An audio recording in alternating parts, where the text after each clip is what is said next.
Sa ngalan ng Ama, ng Anak at ng Espiritu Santo. Amen. Ang pagkapala ng ating Panginoong Jesucristo, ang pag-ibig ng Diyos Ama, at ang pakikipagkaisa ng Espiritu Santo, naway sumainyong lahat. At sumayo rin. Mga kapatid, halina't dumulog sa banal na hapag ng Panginoon. At upang tayo maging marapat pakibahagi sa ating pagdiriwang, aminin natin ang ating mga kasalanan.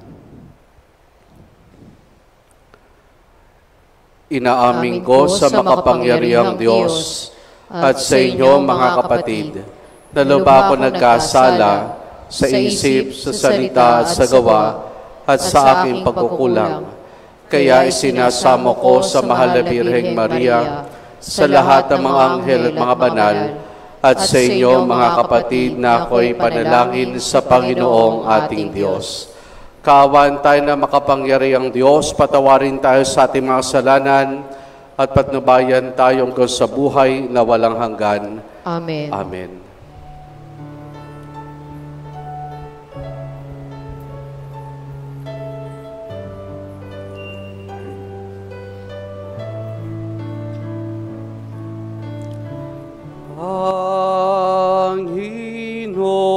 Panginoon, kaawaan mo kami.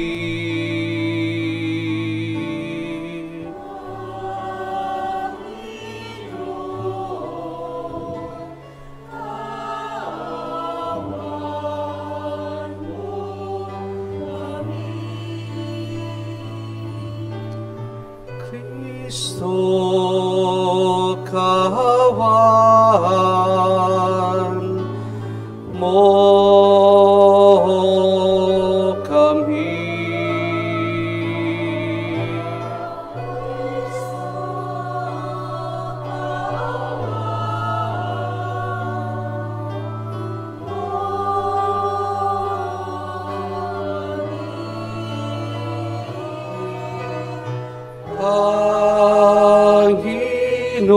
Panginoon, kaawaan mo kami.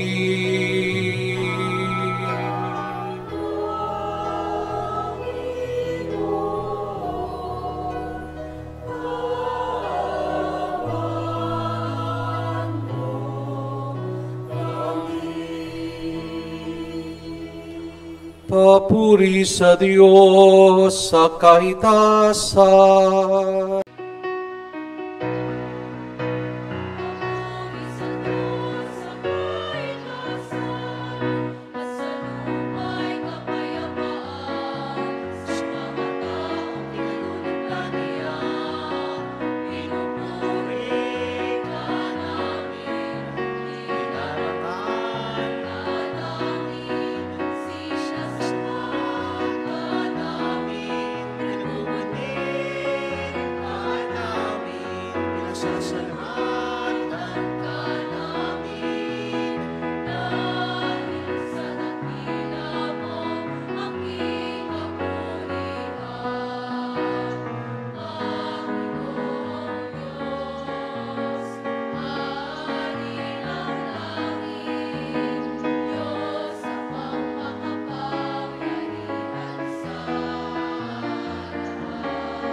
Ama naming makapangyarihan, ipagkulo mo kami matulungan ng pagdalangin ng mga apostol San Pedro at San Pablo upang iyong ibinigay na tagapagdulot na iyong mga pangunahing kaloob sa iyong simbahan ay maging tagapaggawad din ng tulong sa pagkakamit ng kaligtasan sa pamamagitan ni Jesus kasama ng Espiritu Santo magpasawalang hanggan. Amen. Amen. Sa unang pagbasa, nakikita natin na iniligtas si San Pedro mula sa kamay ni Herodes.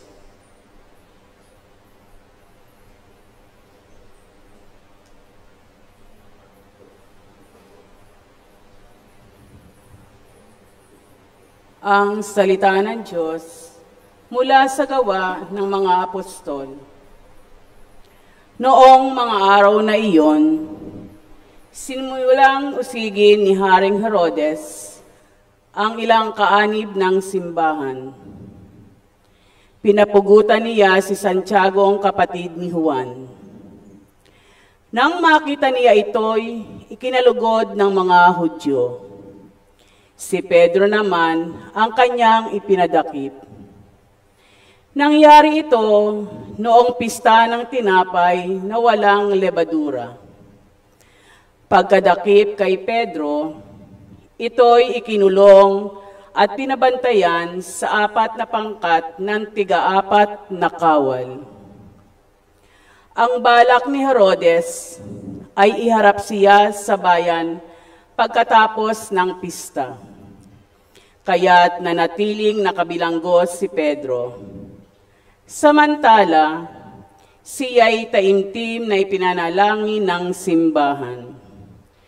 Gabi noon, si Pedro'y natutulog sa pagitan ng 2 kawal. Gapos siya ng 2 tanikala at may mga tanod pa sa harap ng pinto ng bilangguan. Siya'y nakatakdang iharap ni Herodes sa bayan kinabukasan. Walang ano-ano'y lumitaw ang isang anghel ng Panginoon at nagliwanag na mabuti sa silid-piitan. Tinapik niya sa tagiliran si Pedro at ginising. Bumangon ka, dali, wika ng anghel. Pagdakay nakalag ang mga tanikala sa kanyang mga kamay. Magbigkis ka't magsuot ng panyapak, sabi ng anghel. Gayon nga ang kanyang ginawa. Sinabi pa sa kanya ng anghel, magbalabal ka't sumunod sa akin. Lumabas naman si Pedro at sumunod sa kanya. Ngunit hindi niya alam kung tunay ang nangyayari. Ang akala niya'y nananaginip lamang siya. Nakalampas sila sa una at pangalawang bantay. Nakarating sila sa pintuang bakal na labasan patungo sa lungsod. Ito'y kusang nabuksan at lumabas sila. Pagkaraan nila sa isang kalye, biglang nawala ang anghel. Naliwanagan ni Pedro ang nangyayari, kaya't sinabi niya, ngayon ko natiyak na totoo palang lahat. Sinugo ng Panginoon ang kanyang anghel at iniligtas ako sa kamay ni Herodes at sa inaasahan ng mga Hudyo na mangyayari sa akin. Ang salita ng Diyos. Salamat sa Diyos. Ang Diyos ang siyang nagligtas sa aking takot at sindak. Ang Diyos ang siyang nagligtas sa aking takot at sindak. Panginooy aking laging pupurihin. Sa pasasalamat di ako titigil. Aking pupurihin kanyang mga gawa, kayong naaapi, makinig, matuwa. Ang Diyos ang siyang nagligtas sa aking takot at sindak. Ang pagkadakila niya ay ihayag, at ang ngalan niya ay purihin ng lahat. Ang aking dalangi dininig ng Diyos, nawala sa akin ang lahat kong takot. Ang Diyos ang siyang nagligtas sa aking takot at sindak. Nagalak ang aping umasa sa Kanya. pagkat di nabigo ang pag-asa nila. Tumatawag sa Diyos ang walang pag-asa. Sila'y iniligtas sa hirap at dusa. Ang Diyos ang siyang nagligtas sa aking takot at sindak. Anghel yaong bantay sa may takot sa Diyos, sa mga panganganib sila'y kinukupkop. Ang galing ng puon hanaping masikap, yaong nagtiwala sa kanya'y nagligtas, ay maituturing na taong mapalad. Ang Diyos ang siyang nagligtas sa aking takot at sindak. Sa ikalawang pagbasa, ipinahahayag ni Apostol San Pablo ang kanyang pag-aalay ng buhay sa Panginoon at ang katiyakan na kakamtan niya ang korona ng kaligtasan. Ang salita ng Diyos mula sa ikalawang sulat ni Apostol San Pablo kay Timoteo. Pinakamamahal, ako'y iaalay na. Dumating na ang oras ng pagpanaw ko sa buhay na ito. Puspusan akong lumaban sa paligsahan. Natapos ko na ang dapat kong takbuhin. Nanatili akong tapat sa pananampalataya. Kakamtan ko na ang korona ng pagtatagumpay. At sa araw na yaon, ang Panginoon na siyang makatarungang hukom ang magpuputong sa akin ng korona. Hindi lamang sa akin, kundi sa lahat ng nananabik sa muli niyang pagparito. Ngunit pinatnubayan ako ng Panginoon at binigyan ng lakas upang maipahayag sa mga hentil ang salita. Naligtas ako sa tiyak na kapahamakan. Ang Panginoon ang magliligtas sa akin sa lahat ng kasamaan, at siya rin ang maghahatid sa akin sa kanyang kaharian sa langit. Purihin nawa siya magpakailanman. Amen. Ang salita ng Diyos. Salamat sa Diyos.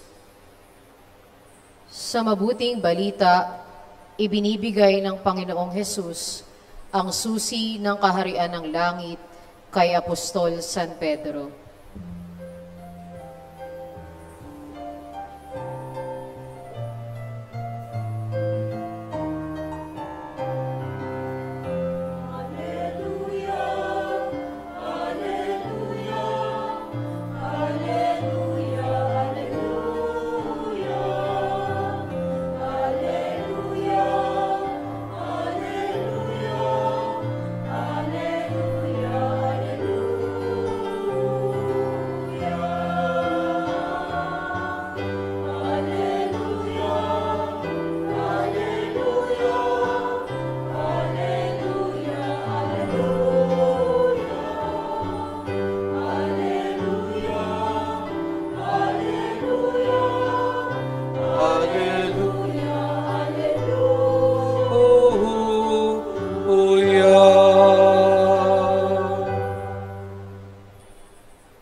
Sumainyo ang Panginoon. At sumainyo rin. Ang mabuting balita ng Panginoon ayon kay San Mateo.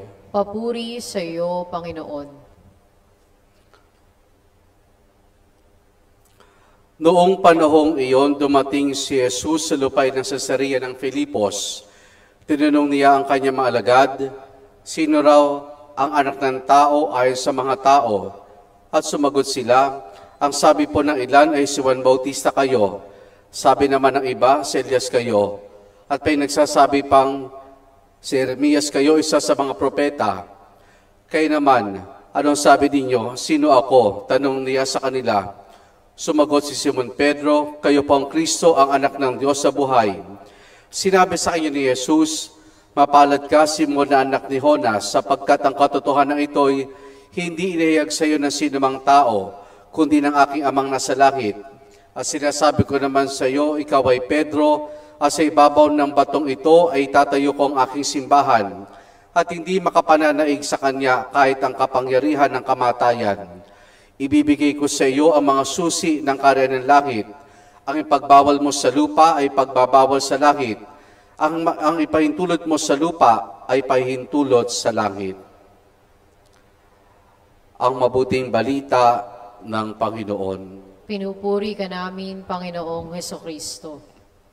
Si Pedro bilang pinuno ng simbahan na siyang kinakatawan ng lahat ng mga Santo Papa na namuno sa ating simbahan, samantala si San Pablo ang siyang tagapangaral ng mabuting balita, kung kaya't ang mabuting balita tungkol sa ating Panginoon ay nakarating sa iba't ibang panig at sulok ng daigdig. Parehong magkaiba, pero parehong tinawag. Si Pedro, isang mangingisda, pamilyadong tao, hindi nakapag-aral, pero tinawag ng Panginoon. Nung sila nangingisda, sinabi ni Jesus, ihulog mo sa gawing kanan, inihulog at nakahuli sila ng isda. Sinabi sa ni Jesus na mula ngayon kay gagawin kong mamamalakaya ng mga tao. Samantala, si Pablo, isa ring Hudyo, particular po isang Pariseo, edukado. At talagang sinusunod niya kung ano sinasabi sa kautusan ng Hudyo. Sa pasimula ng kanyang buhay, naging taga-usig ng mga sinaunang Kristiyano. Siya rin ang naging dahilan kung bakit namatay si San Esteban, ang pinakaunang martir ng simbahan. Pero sa likod ng ganitong pagkatao ni San Pablo, siya'y tinawag ng Panginoon. Siya ngayon na natawag na Apostle to the Gentile o apostol para sa mga Hentil. Dalawang Hudyo, magkaiba ng background, parehong tinawag, parehong tumugon. At ang kapisang ito, mga kapatid, ay isang magandang inspirasyon para sa bawat isa sa atin. Tayo bilang mga Kristiyano, pero hindi lang Kristiyano, gusto kong sabihin na we are all struggling Christians. We are all struggling Christians. Ngayon, ano pinapaalala sa atin na mga pagbasa sa kapisang ito? Una, bilang mga Kristiyano. Katulad ni Pedro sa ating ebanghelyo, pinahayag ni Pedro kung sino si Jesus, siyang Kristo, ang hinirang ng Diyos. At tayo din mga kapatid bilang mga Kristiyano, ipinapahayag natin si Jesus bilang Kristo, si Jesus bilang tagapagligtas, si Jesus bilang ating Panginoon. Tayo bilang mga Kristiyano, kinikilala si Jesus bilang anak ng Diyos, bilang tagapagligtas. Ngayon, bilang Kristiyano, lahat tayo ay tinawag ng Diyos. At tumugon naman tayo. Pero sa pagbuhay natin bilang Kristiyano, makikita natin na we're all struggling. We're all struggling. May mga pagsubok.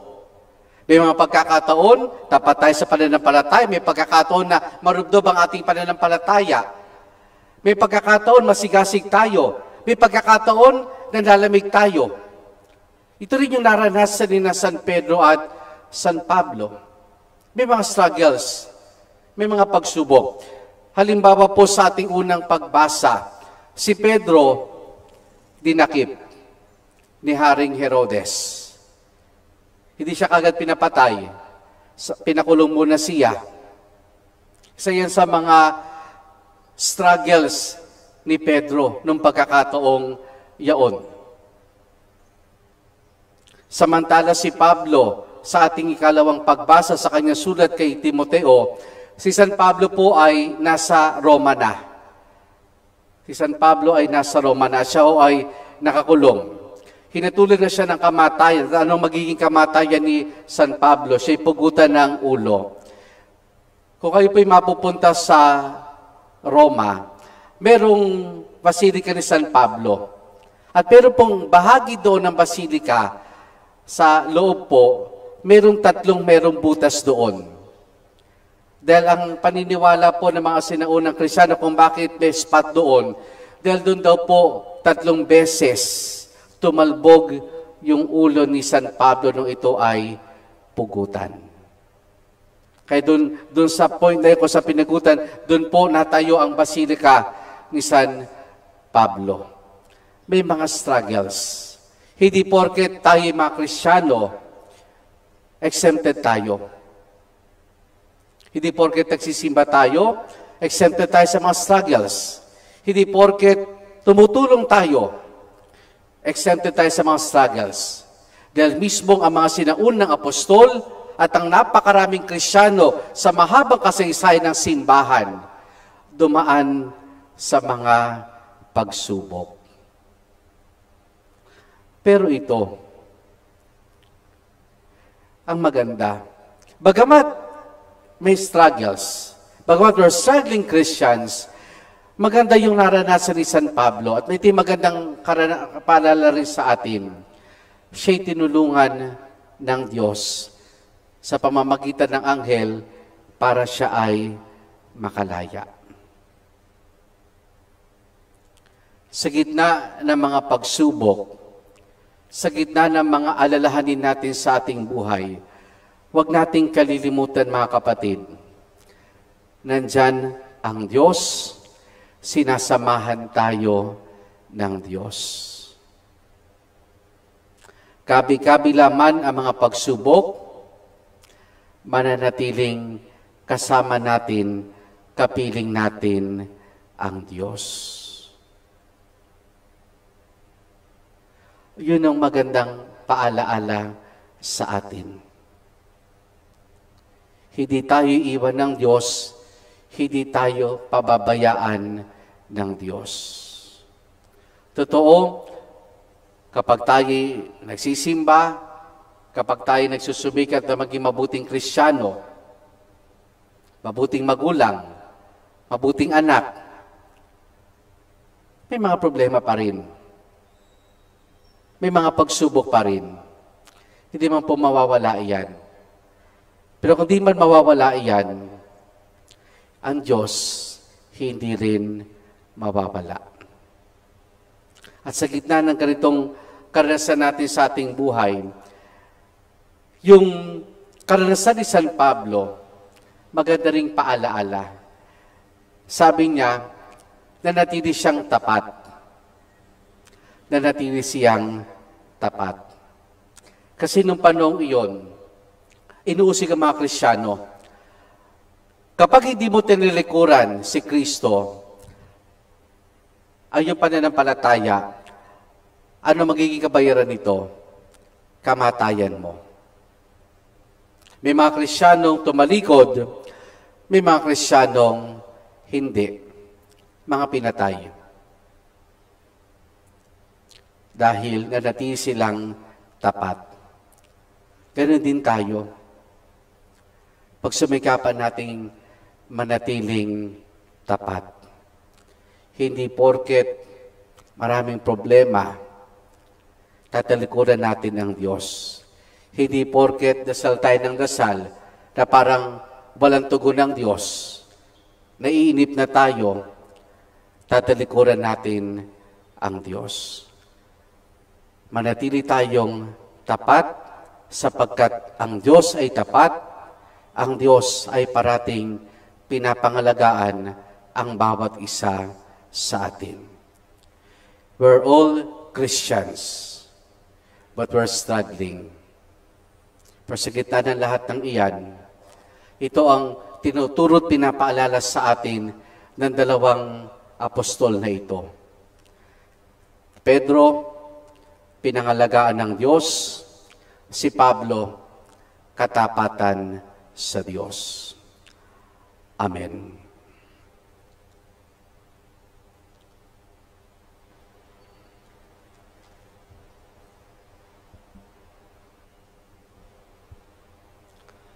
Ipahayag natin ang ating pananampalataya. Sumasampalataya ako sa isang Diyos, amang makapangyarihan sa lahat, na may gawa ng langit at lupa, ng lahat na nakikita at di nakikita. Sumasampalataya man ako sa isang Panginoong Hesukristo, bugtong na anak ng Diyos, sumilang sa Ama bago pa nagkapanahon.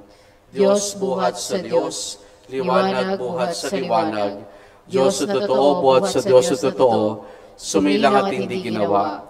Kaysa ng Ama sa pagka-Diyos at sa pamamagitan niya ay ginawa ang lahat. Dahil sa ating pawa mga tao, dahil sa ating kaligtasan, siya'y lanawag mula sa kalakitan. Nagkatawang tao siya lalang ng Espiritu Santo, kay Mariang Birit naging tao. Ipinako sa krus dahil sa atin, nagpakasakit sa hatol ni Poncio Pilato, namatay at inilibing, muli siyang nabuhay sa ikatlong araw ayon sa banal na kasulatan. Umakyat siya sa kalangitan at lumuklok sa kanan ng Amang may kapal. Paririto siya muli na may dakilang kapangyarihan upang hukuman ang mga buhay at ang mga patay. Sumasampalataya ako sa Espiritu Santo, Panginoon at nagbibigay buhay, na nanggagaling sa Ama at sa Anak, sinasamba siya at pinararangalan kaysa ng Ama at ng Anak. Nagsalita siya sa pamamagitan ng mga propeta. Sumasampalataya man ako sa isang banal na simbahang katolika at apostolika, gayon din sa isang binyag sa kapagpapatawad ng mga kasalanan, at hinihintay ko muling pagkabuhay ng mga namatay at ang buhay na walang hanggan. Amen. Humiling tayo sa Ama na may pananampalatayang tulad ni San Pedro na mangingisda at batong pinagtayuan ng simbahan at ni San Pablo na tagapagturo ng mga bansa, ating isamo. Panginoon, kalingain mo ang iyong simbahan. Panginoon, kalingain mo ang iyong simbahan.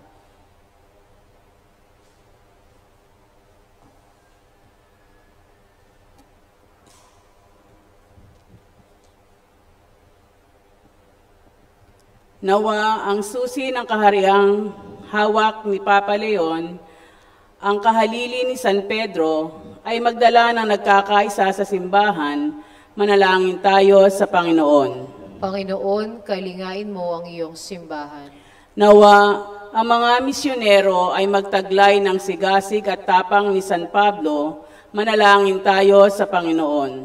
Panginoon, kalingain mo ang iyong simbahan. Nawa ang mga inuusig dahil sa pananampalataya ay palakasin ng dugong dumanak mula sa mga apostol. Manalangin tayo sa Panginoon. Panginoon, kalingain mo ang iyong simbahan.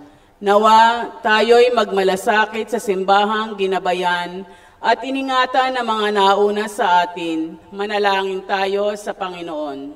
Panginoon, kalingain mo ang iyong simbahan. Nawa ang mga namayapang tapat sa Panginoon ay gawing marapat sa korona ng kabanalan. Manalangin tayo sa Panginoon. Panginoon, kalingain mo ang iyong simbahan.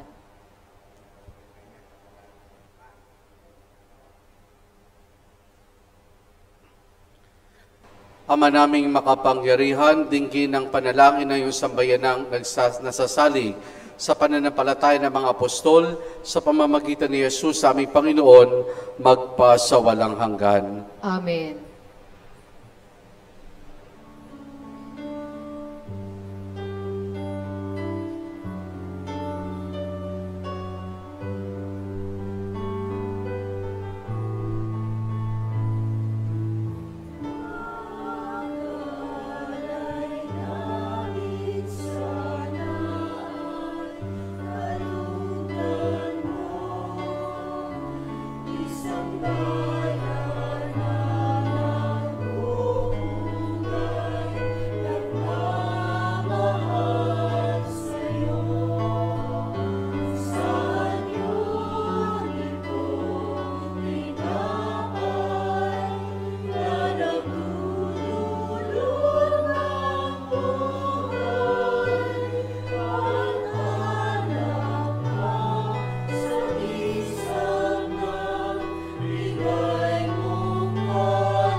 Manalangin kayo mga kapatid upang ang paghahain natin ay kalugdan ng Diyos amang makapangyarihan. Tanggapin nawa ng Panginoon itong paghahain sa iyong mga kamay, sa kapurihan niya at karangalan, sa ating kapakinabangan at sa buong sambayanan niyang banal. Ama naming lumikha, ngayong idinarangal sina Apostol San Pedro at San Pablo sa kanilang dakilang kapistahan, inihahanda namin sa mga pagnayong banal na dambana ang aming mga alay upang kaming nangangambang may malaking kakulangan ay pagmagandang looban mong suklian ng dakilang kapupunan sa pamamagitan ni Jesus kasama ng Espiritu Santo magpasawalang hanggan. Amen. Sumayin niyo ang Panginoon. At sumayin niyo rin. Taas sa Diyos sa inyong puso at diwa. Itinaas na namin sa Panginoon. Pasalamatan natin ang Panginoong ating Diyos. Marapat na siya ay pasalamatan. Ama naming makapangyarihan, tunay nga marapat na ikaw ay aming pasalamatan.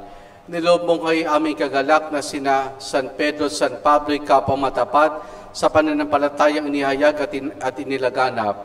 Binuo ni San Pedro ang sambayan ng tinipon na anak mong pinananaligan ng ilan sa Israel noon. Si San Pablo tagapagturo, tagapagpaliwanag sa iba't ibang mga tao na nais mong matawag. Silang dalaway mayroong magkaibang larangan sa paglilingkod kay Kristo sa isang sambayanan. Kapalan nila tinamo ang puto ng tagumpay na ngay dinarakila sa buong sanlibutan. Kaya kaisa ng mga anghel, nagsisiawit ng papuri sa nang walang humpay sa kalangitan, kami nagbubunyi sa iyong kadakilaan.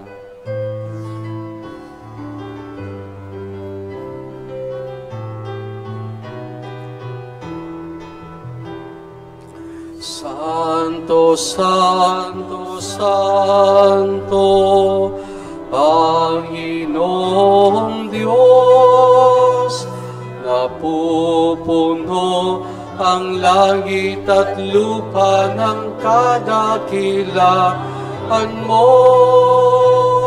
Hosana, Hosana, Hosana sa kahitaasan.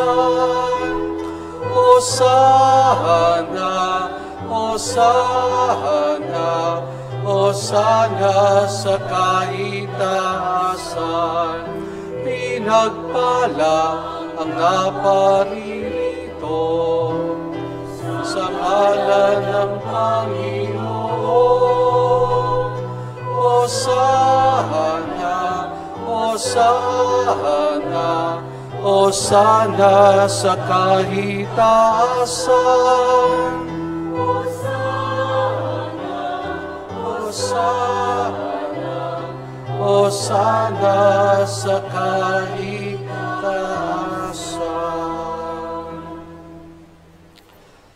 Ama naming banal, ikaw ang bukal ng tanang kabanalan. Kaya't sa pamamagitan ng iyong Espiritu, gawin mong banal ang mga kaloob na ito upang para sa amin, maging katawan at dugo ng aming Panginoong Hesukristo. Bago niya pinagtiis ang kusang loob na maging handog, hinawakan niya ang tinapay. Pinasalamatan kaniya, pinaghati-hati na yon. Iniabot sa kanyang mga alagad at sinabi, tanggapin ninyong lahat ito at kanin itong aking katawan na ihahandog para sa inyo.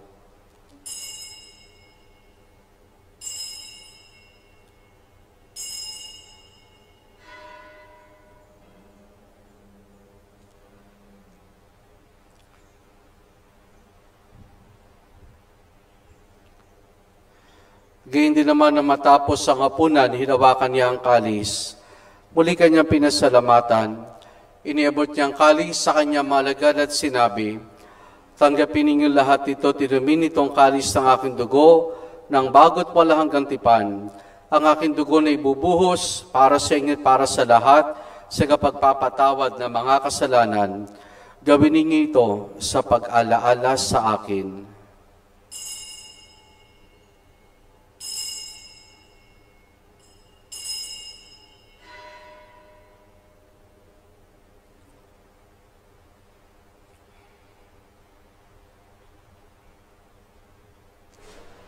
Ang misteryo ng ating pananampalataya. Manatili po tayo nakano. Aming ipinahahayag na namatay ang iyong anak, nabuhay bilang Mesiyas, at magbabalik sa wakas para mahayag sa lahat. Ama, ginagawa namin ngayon ang pag-alaala sa pagkamatay at muling pagkabuhay ng iyong anak, kaya tinialay namin sa iyong tinapay na nagbibigay buhay at ang kalis sa kakaloob ng kaligtasan. Kami nagpapasalamat dahil kami minarapat at tumayo sa harap mo para maglingkod sa iyo. Isinasamo namin kaming magsasalo-salo sa katawan at dugo ni Kristo ay mabuklod sa pagkakaisa sa pamamagitan ng Espiritu Santo. Ama, lingapin mo ang simbahan laganap sa buong daigdig, puspusin mo kami sa pag-ibig, kaysa ni Leon na aming Papa at ni Dennis aming Obispo at ng Tanang Kaparian. Alalahanin mo rin ang mga kapatid naming nahimlay na may pag-asang sila'y muling mabubuhay, gayon din ng lahat ng mga pumanaw at mga kaluluwa sa purgatorio. Kaawan mo sila at patuloyin sa iyong kaliwanagan. Kaawaan mo at pagindapati kaming lahat na makasalo sa iyong buhay na walang wakas. Kaisa ng mahal na Birheng Maria na Ina ng Diyos, si San Jose ang kanyang kabiyak ng puso, kaisa ng mga apostol ni San Juan Bautista at ang lahat ng mga banal na namuhay dito sa daigdig ng kalugod-lugod sa iyo, may pagdiwanawan namin ang pagpupuri sa kararangal mo sa pamamagitan ng iyong anak na aming Panginoong Heso Kristo. Sa pamamagitan ni Kristo, kasama niya at sa Kanya, ang lahat ng parangal papuri sa iyo, Diyos amang makapangyarihan, kasama ng Espiritu Santo, magpasa walang hanggan.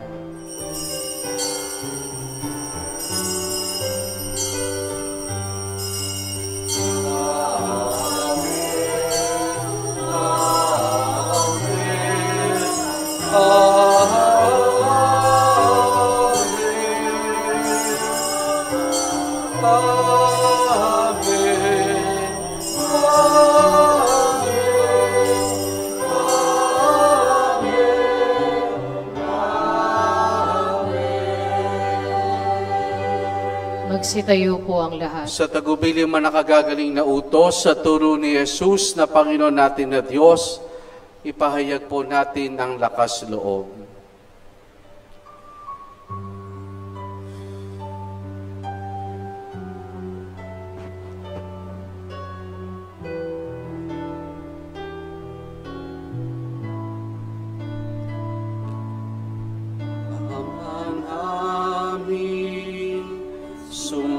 Sa langit ka, sambahin ang ngalan mo. Mapasa amin ang kaharian mo, sundin ang loob mo. Dito sa lupa, para nang sa langit, bigyan mo po kami ngayon ng aming kakanin sa araw-araw at patawarin mo kami sa aming mga sala, para nang magpapatawad namin sa nagkakasala sa amin, at huwag mo kaming ipahintulot sa tukso, at yadya mo kami sa lahat ng masama. Hinihiling namin kay Media sa lahat ng masama, pagkalooban ng kapayapaan, araw-araw iligtas sa kasalanan, at ilayos lahat ng kapahamakan, samantalang aming masayang pinananabikan ang dakilang araw ng pagkapahayag ng tagapagligtas naming si Jesucristo.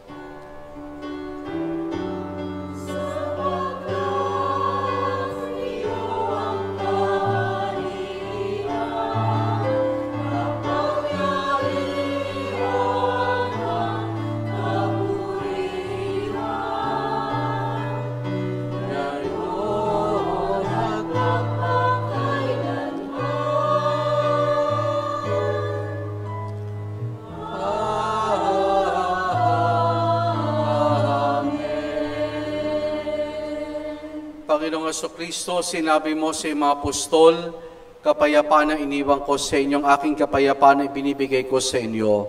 Tunghayan mo ang aming pananampalataya at huwag ang aming mga pagkakasala. Pagkalooban mo kami na kapayapaan at pagkakaisa ayon sa iyong kalooban, kasama ng Espiritu Santo magpa sa walang hanggan. Amen. Ang kapayapaan ng Panginoon ay lagi nawang sumainyo. At sumainyo rin. Mga kapatid, maghangad at magbahagi po tayo ng kapayapaan ni Jesus sa isa't isa. Peace be with you po.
Narito si Jesus, ang kordero ng Diyos. Siya nagali sa mga kasalanan ng sanlibutan. Mapalad ang mga inaaniyahan niya makiisa sa kanyang banal na piging. Panginoon, hindi ako karapat-dapat na magpatuloy sa iyo, ngunit sa isang salita mo lamang ay gagaling na ako.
Manalangin tayo. Ama naming mapagmahal, pakundangan sa banal na pakikinabang, dulutan mo ng lakas kaming lahat, tuyong binigyang liwanag sa tinuro ng mga apostol sa pamamagitan ni Jesus kasama ng Espiritu Santo, magpasawalang hanggan. Amen. Sumainyo ang Panginoon At sumayin niyo rin. at pagpalain tayong lahat ng mabuti't mapagmahal na Diyos sa Ama, Anak at Espiritu Santo. Amen. Naialay na natin ang pagdiriwang ng banal na misa, humayod tayo bilang mga matapat na Kristiyano. Salamat sa Diyos. Purihin po natin ang ating Panginoon.